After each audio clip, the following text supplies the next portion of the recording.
लक्ष्य हमारा हर किसान की आमदनी दुगनी, लक्ष्य हमारा हर किसान की आमदनी दुगनी।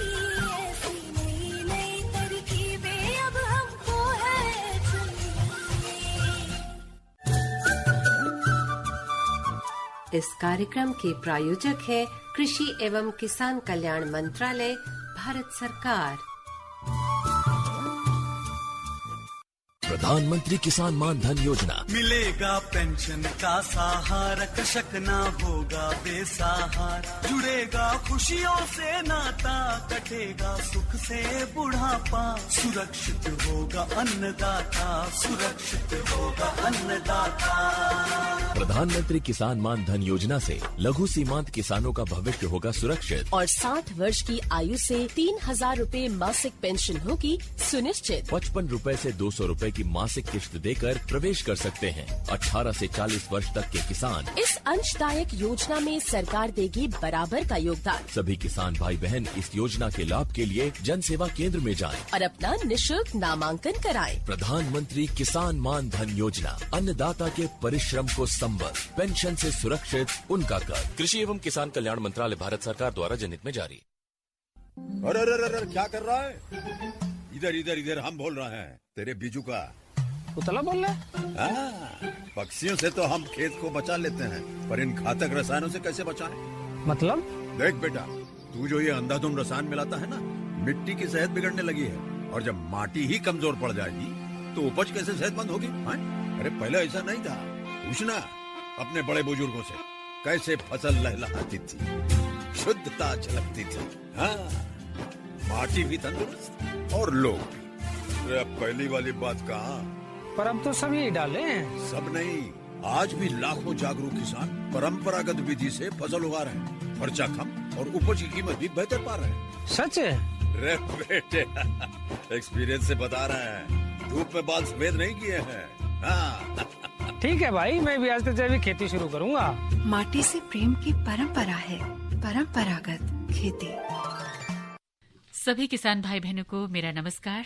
किसान की बात कार्यक्रम लेकर मैं आ गई हूँ, आपकी दोस्त सुषमा, और मेरे साथ है मेरे साथी जी सुषमा। मैं सभी किसान मित्रों का स्वागत करता हूँ प्रोग्राम किसान की बात में, और सभी को नमस्कार भी करता हूँ। बिल्कुल। और देखिए, मौसम दिल्ली का तो बदल रहा है। अभी पिछले 2-3 दिन से देखा तो दिल्ली का काफी मौसम बदल चुका है, और हम आकाशवाणी FM गोल्ड पर किसान की बात कार्यक्रम लेकर आए हैं। और इससे पहले कि हम आगे बात करें, अपने एक्सपर्ट जो आज आ चुके हैं हमारे विषय के, उनसे भी परिचय करा दें।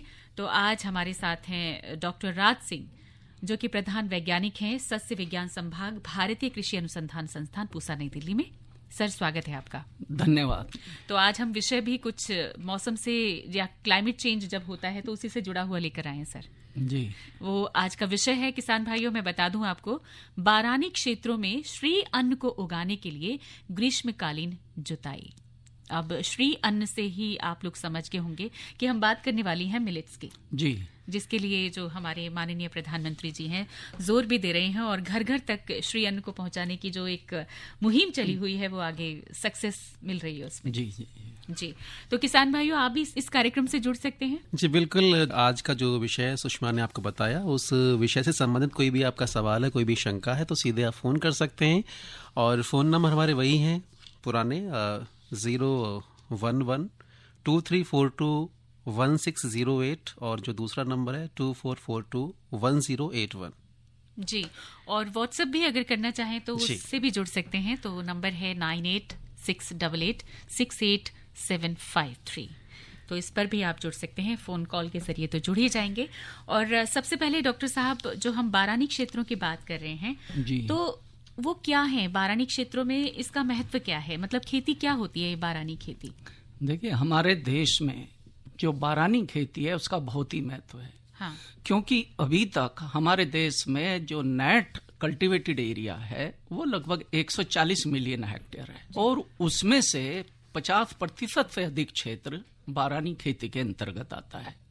जो हमारा बारानी क्षेत्र है उसकी उत्पादकता काफी कम है। ये बारानी क्षेत्रों से देश के जो कुल खाद्यान्न उत्पन्न होते हैं उनका लगभग 40% हिस्सा जो बारानी क्षेत्रों से आता है। और खास बात यह है कि हमारी जो अधिकतर दालें, तिलहन और जो मिलट्स हैं जिनकी हम बात कर रहे हैं, इनका उत्पादन ज़्यादातर जो आता है वो बारानी क्षेत्रों से आता है। बारानी क्षेत्र हमारे देश के कई राज्यों, जिनमें से राजस्थान, गुजरात, महाराष्ट्र, कर्नाटका, तमिलनाडु, आंध्र प्रदेश, हरियाणा, कुछ पार्ट उत्तर प्रदेश का, इन और अन्य राज्यों में फैला हुआ है।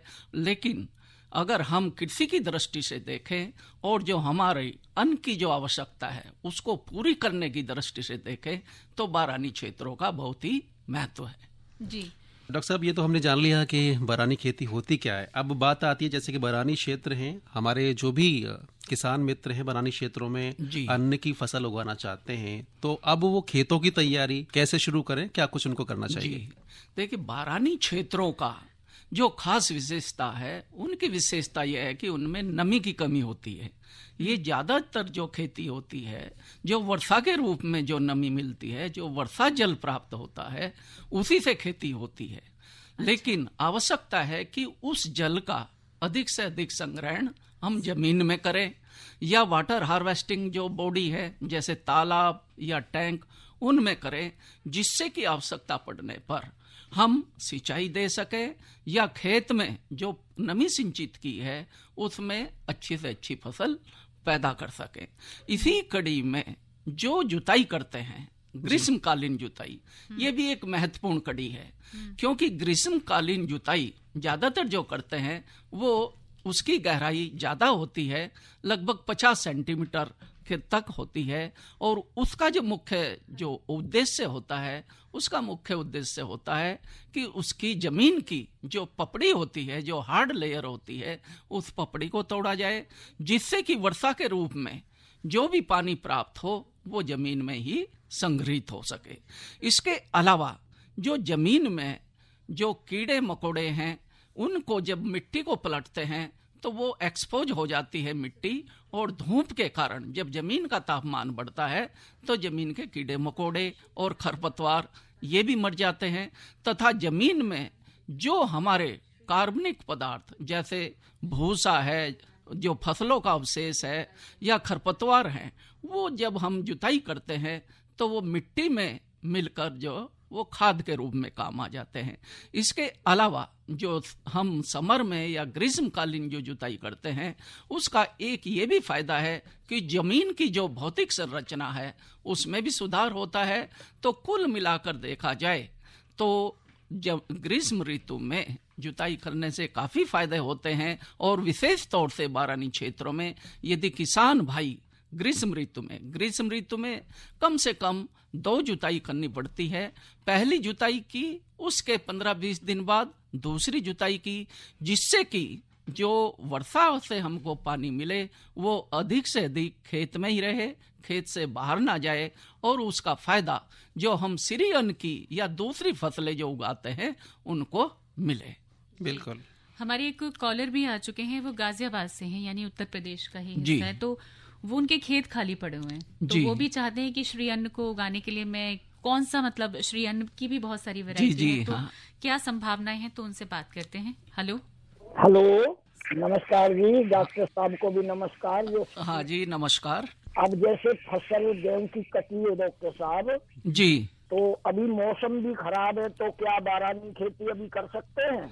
हाँ जी, अभी ये मौसम का तो अभी कुछ फसलों के लिए तो बहुत फायदा है। जिन किसानों भाइयों ने ग्रीष्म में मूंग और लोबिया की फसलें बोई हुई है या चारे की फसलें ज्वार ये बोई हुई है, उसके लिए तो ये अच्छी है। लेकिन कुछ फसलें जो कद्दू वर्ग की हैं, जिसमें लौकी, टिंडा, तरबूज, खरबूजा, इनके लिए नुकसान कर सकती हैं। लेकिन इस बारिश का जो बारानी खेती है उसमें अगर किसान भाई जुताई की हुई है तो जो बारिश से नमी प्राप्त हो रही है वह नमी खेत में ही संचित हो जाएगी, और नमी खेत में संचित होने के बाद किसान भाई इस जमीन में जो फसलें हैं वो उगा सकते हैं। जी, आपको आपके सवाल का जवाब मिल गया होगा। हाँ जी, मिल गया जी। चलिए, फोन करने के लिए बहुत बहुत धन्यवाद। जी डॉक्टर साहब, आगे बढ़ते हैं। जैसे अभी आपने बताया, ये तो राजेंद्र जी जान गए होंगे कि कौन कौन सी वो फसल ले सकते हैं, लेकिन हम बात करते हैं बारानी क्षेत्रों की। तो कौन कौन सी जो श्री अन्न है वो हमारे किसान भाई बारानी क्षेत्रों में उनकी खेती कर सकते हैं आने वाले समय में? देखिए, फ्री अन्न 2 प्रकार के होते हैं। इन फसलों को 2 भागों में बांटा गया है। एक तो मुख्य श्री अन्न फसल वाली, एक माइनर जो छोटी जो है श्री अन्न की फसलें। मुख्य फसलों में बाजरा और ज्वार आता है।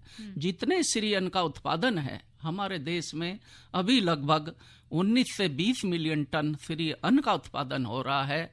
उसमें से लगभग 60% हिस्सा बाजरे का है और लगभग 27% हिस्सा ज्वार का है तथा 10% हिस्सा रागी का है।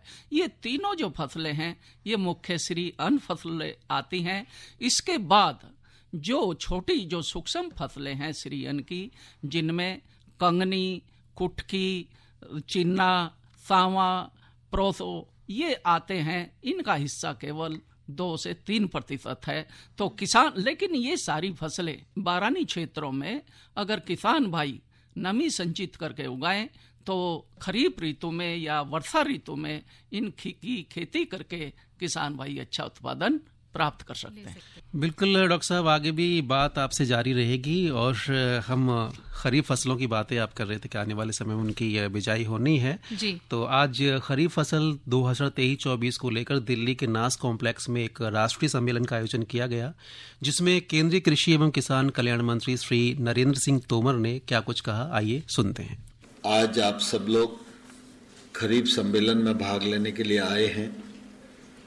मैं मंत्रालय की ओर से आप सबका हृदय से बहुत बहुत स्वागत करता हूँ, बहुत बहुत अभिनंदन करता हूँ।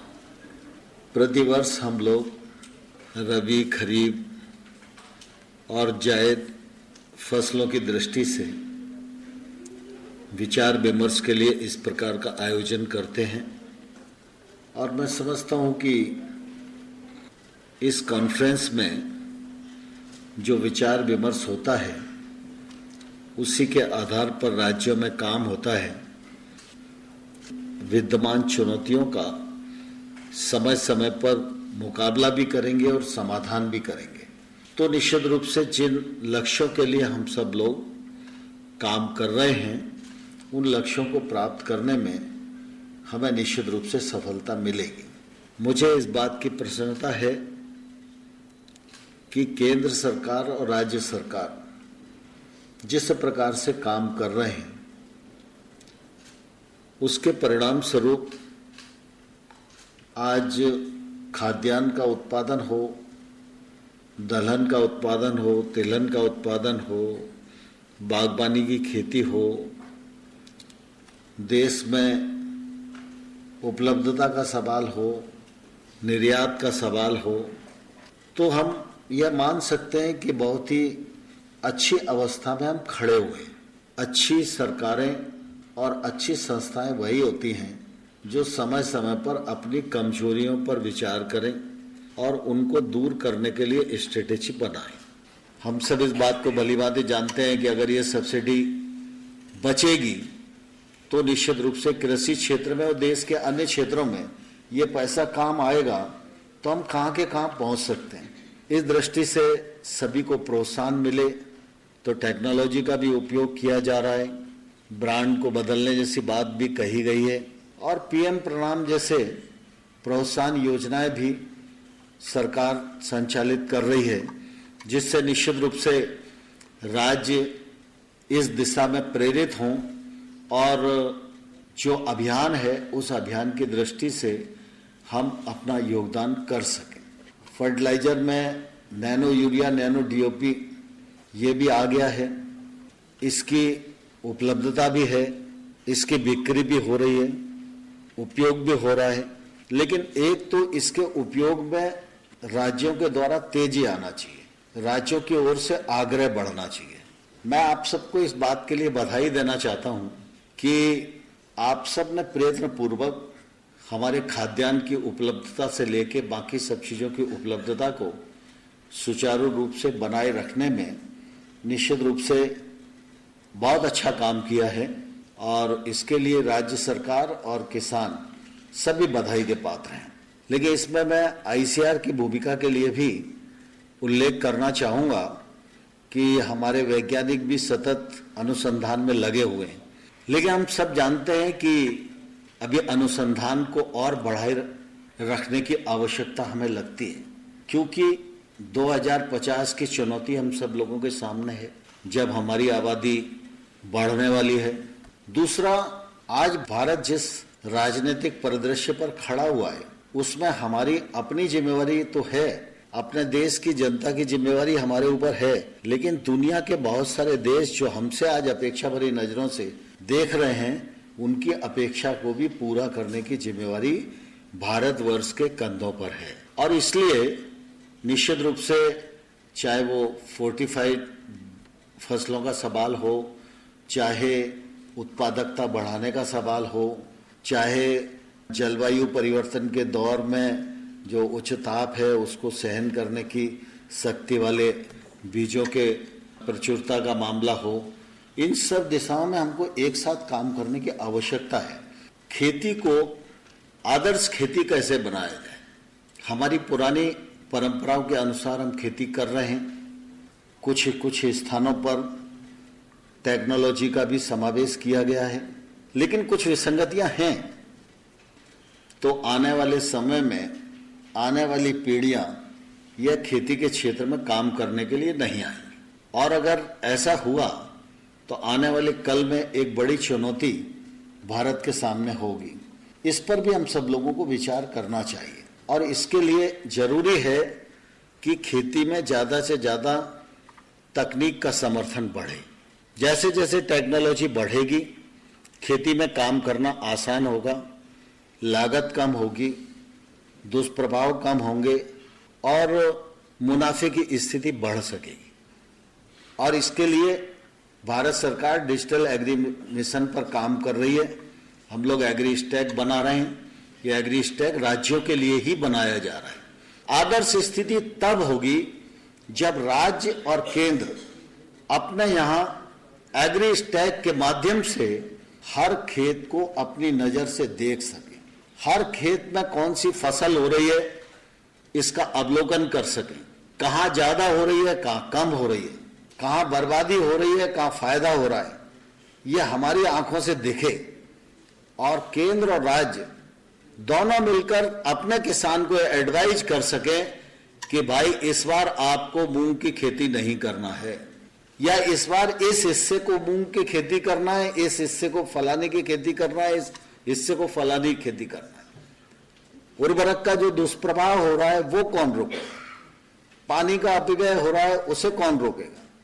इसके लिए टेक्नोलॉजी और सतत संपर्क की निश्चित रूप से बड़ी आवश्यकता है, और इसमें राज्य महत्वपूर्ण भूमिका निभाएंगे, तभी इस लक्ष्य को हम लोग प्राप्त कर सकते हैं। और हम सबका लक्ष्य एक ही है, उस लक्ष्य की पूर्ति में हम सब सहकर्मी हैं, और एक दूसरे के सुझाव के साथ हम आगे बढ़ेंगे तो निश्चित रूप से देश का ज्यादा भला कर सकेंगे, किसान की उन्नति कर सकेंगे। आप सबका पुनः एक बार बहुत बहुत स्वागत, बहुत बहुत धन्यवाद।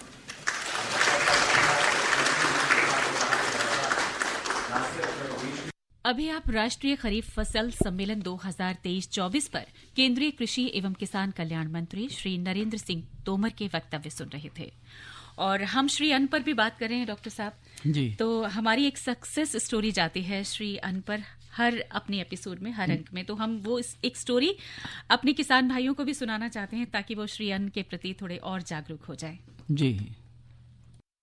भारत दुनिया में श्री अन्न का सबसे बड़ा उत्पादक और दूसरा सबसे बड़ा निर्यातक देश है, जिनमें रागी, ज्वार, सांवा, कोदो और बाजरा जैसे श्री अन्न शामिल हैं। श्री अन्न 21वीं सदी की आदर्श फसल मानी जा सकती है, जिन्हें सूखे और बाढ़ से प्रभावित इलाकों में भी उगाया जा सकता है। माननीय प्रधानमंत्री जी के कुशल नेतृत्व में आज देश तेजी से श्री अन्न के उत्पादन और उपयोग की दिशा में लगातार नई ऊंचाइयां हासिल कर रहा है। मिलेट्स जैसे रागी, ज्वार, बाजरा, कोडो, जोंगोरा, कोटकी, इन जैसे अनाज की पैदावार बढ़े, लोग अपने भोजन में इन्हें शामिल करें, इस और प्रयास बढ़ाए जा रहे हैं।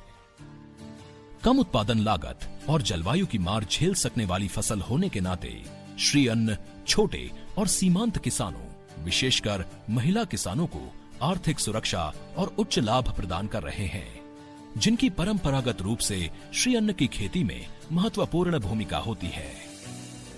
माननीय प्रधानमंत्री श्री नरेंद्र मोदी जी की पहल पर ही संयुक्त राष्ट्र ने वर्ष 2023 को अंतर्राष्ट्रीय पोषक अनाज वर्ष घोषित किया है। इसका सीधा लाभ देश के श्री अन्न उत्पादक किसानों और फूड प्रोसेसिंग इंडस्ट्री से जुड़े लोगों को होने जा रहा है। इससे भारत ही नहीं, विश्व भर को 2 बड़े फायदे होंगे। एक तो पौष्टिक आहार प्रोत्साहित होंगे, उनकी उपलब्धता और बढ़ेगी, और दूसरा जो छोटे किसान होते हैं, जिनके पास कम जमीन होती है, सिंचाई के साधन नहीं होते हैं, बारिश पर निर्भर होते हैं, ऐसे छोटे छोटे किसान, उनको बहुत लाभ होगा। जब से माननीय प्रधानमंत्री जी ने श्री अन्न के स्वास्थ्य लाभ के बारे में देशवासियों को जागरूक करना शुरू किया है, लोग श्री अन्न को अनाज के एक नए शानदार विकल्प के तौर पर काफी पसंद करने लगे हैं। माननीय प्रधानमंत्री जी के संकल्प से देश में श्री अन्न की खेती को बढ़ावा मिल रहा है और श्री अन्न की मार्केटिंग को प्रोत्साहन मिलने से देश के श्री अन्न उत्पादक किसानों के चेहरों पर एक नई चमक आई है।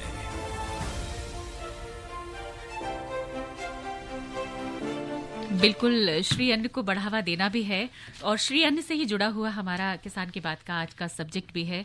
तो डॉक्टर साहब, मैं एक प्रश्न पूछना चाहती हूँ कि कोई भी खेती होती है आराम से हो जाती है, लेकिन हम श्री अन्न की बात करें या मिलेट्स की बात करें तो सिंचाई के जहाँ साधन कम होते हैं, पानी की व्यवस्था कम होती है, तो वहां पर इसे आसानी से उगाया जा सकता है जी। लेकिन जलवायु परिवर्तन जब होता है तो वहां बड़ी दिक्कतें होती होंगी, या ये जो हमारा श्री अन्न है बहुत प्रभावित होता होगा, तो ऐसी स्थिति में क्या कर सकते हैं? जी, ये आपने सही कहा है कि जलवायु परिवर्तन से जो सबसे अधिक प्रभावित होगी वो बारानी खेती होगी। हाँ।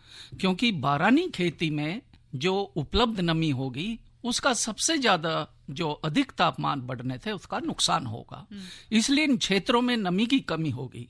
और ऐसी रिपोर्ट है कि बारानी क्षेत्रों में यदि 1 डिग्री सेंटीग्रेड तापमान बढ़ेगा तो लगभग 20 से 25% जो फसल उत्पादन है वो कम हो जाएगा, जबकि सिंचित क्षेत्रों में यह 10 से 15% होगा। अब तापमान बढ़ता क्यों है? तापमान इसलिए बढ़ रहा है कि काफी जो गैसें हैं जिनमें carbon dioxide, methane, nitrous oxide, ozone और अन्य गैसें हैं वो एनवायरमेंट में रिलीज हो रही हैं, और जिनका कारण ये हो रहा कि उनकी वजह से तापमान बढ़ रहा है। और पिछले काफी सालों में लगभग 0.7 डिग्री सेंटीग्रेड तापमान बढ़ गया है। ये एक बहुत ही चिंता का विषय है। ऐसी स्थिति में बारानी क्षेत्रों में यदि किसान भाई श्री अन्न की खेती करेंगे तो ये बहुत ही लाभदायक होगी। क्यों लाभदायक होगी? क्योंकि श्री अन्न की खेती को कम पानी की आवश्यकता होती है। इसकी जो जल की आवश्यकता है वह लगभग 300 मिलीमीटर होती है। इसके अतिरिक्त इसको न्यूट्रिएंट पोषक तत्वों की कम आवश्यकता होती है। ये कम पोषक तत्वों में अच्छी फसल प्राप्त की जा सकती है। इसकी जड़ें गहराई तक जाती है। इसका मतलब ये है कि जमीन की गहराई तक जो है, नीचे गहराई से इसकी फसलें पानी ले सकती हैं, और इनसे जो कार्बन डाइऑक्साइड का उत्सर्जन होता है वह गेहूं और धान के मुकाबले काफी कम होता है। इसलिए बारानी क्षेत्रों में जब क्लाइमेट चेंज का प्रभाव होगा तो उसमें श्री अन्न की खेती करना बहुत ही लाभदायक होगा। जी डॉक्टर साहब, ये तो बात रही कि जलवायु परिवर्तन में जो बारानी क्षेत्रों में श्री अन्न की फसल है उनकी क्या उपयोगिता है जी। और एक और सवाल मैं यहाँ पर पूछना चाहूँगा कि जैसे बारानी क्षेत्रों में जो भी हमारे किसान मित्र हैं श्री अन्न की खेती करना चाहते हैं तो किन किन बातों का विशेष ध्यान रखना उनको बहुत जरूरी है? देखिए, श्री अन्न की खेती से अधिक उपज प्राप्त करने के लिए सबसे पहले जरूरी है बारानी क्षेत्रों में खास तौर से कि नमी जो भी वर्षा के रूप में मिले उसको अधिक से अधिक मात्रा में खेत में सिंचित किया जाए, और उसको संचित करने के लिए ग्रीष्मकालीन जुताई करना बहुत ही आवश्यक है। इसके अतिरिक्त खेत की अच्छी तैयारी करें तथा किसान भाई ऐसी किस्मों का प्रयोग करें जो कम समय में उग जाएं, कम समय में पक जाएं और अधिक लाभ दें, जिनमें कम पानी की आवश्यकता हो, कम पोषक तत्व की आवश्यकता हो, वैसे भी जो श्री अन्न की फसलें हैं उनमें कीड़े मकोड़ों का प्रकोप काफी कम होता है। अभी श्री अन्न की जितनी फसलें हैं सभी की उन्नतिशील किस्में उपलब्ध हैं और ज्यादातर श्री अन्न की फसलें 80 से 100 दिन में पक जाती हैं। इसलिए कम समय में ही बारानी क्षेत्रों में श्री अन्न की खेती से अधिक उपज और लाभ प्राप्त किया जा सकता है। बिल्कुल। अच्छा, ग्रीष्मकालीन जुताई से जो कहा जाता है कि श्री अन्न की जो बारानी क्षेत्रों में खेती होती है उस पर अच्छा प्रभाव पड़ सकता है, तो उसके लिए क्या करें? जी, क्योंकि जो बारानी क्षेत्रों में है खास तौर से सबसे जो बड़ा मुद्दा होता है वो है नमी का। और यदि हम ग्रीष्मकालीन जुताई करेंगे और खेत में नमी अधिक सिंचित होगी तो जो नमी खेत में इकट्ठा की हुई है, जो वर्षा जल के रूप में प्राप्त हुई है, तो उसका जो रन ऑफ यानी कि अपधावन के द्वारा जो नुकसान होता है, और उससे अपधावन से केवल नमी का नुकसान होता बल्कि जो भूमि की उर्वरा शक्ति है, जो भूमि में जो फर्टाइल पार्ट होता है वो भी उस पानी के साथ बहकर चला जाता है। इसलिए यदि किसान भाई अक्रॉस द स्लोप ग्रीष्मकालीन जुताई करें तो एक तो सॉइल इरोजन बचेगा, दूसरा नमी अधिक सिंचित होगी, तीसरे जमीन की जो एरिएशन बढ़ेगा, एरिएशन बढ़ने से उसमें पौधों को हवा का अधिक लाभ प्राप्त होगा, ऑक्सीजन का अधिक सर्कुलेशन होगा, पौधों की जड़ें गहरी जाएंगी और पौधों की जड़ें गहरी जाने से जमीन से पौधे पोषक तत्व अधिक ले सकेंगे और अच्छे पोषक तत्व लेंगे, नमी अधिक लेंगे तो निश्चित रूप से पौधों की वृद्धि होगी, उपज अच्छी होगी। बिल्कुल डॉक्टर साहब, तो संक्षिप्त रूप में जानना चाहूंगा नमी संरक्षण के लिए क्या कुछ हमारे किसान भाई कर सकते? देखिए, नमी संरक्षण करना बहुत ही जरूरी है और नमी 2 प्रकार से संरक्षित की जा सकती है। एक तो in situ condition, in situ मतलब जो खेत का पानी खेत में, मतलब जो वर्षा के रूप में खेत में नमी मिल रही है उसको खेत में ही सिंचित करके, इसकी कई विधियां हैं, ridge and furrow system, mulching system, इनके द्वारा किसान भाई खेत में सिंचित कर सकते हैं। और जो वर्षा के रूप में अधिक पानी मिल रहा है उसको तालाब और टैंक में इकट्ठा करके भी सिंचाई के रूप में पानी दे सकते हैं। Thank you so much doctor साहब इतनी अच्छी जानकारी के लिए, और अब ये कार्यक्रम यहीं पर संपन्न करते हैं। नमस्कार। नमस्कार। नमस्कार। इस कार्यक्रम के प्रायोजक थे कृषि एवं किसान कल्याण मंत्रालय, भारत सरकार।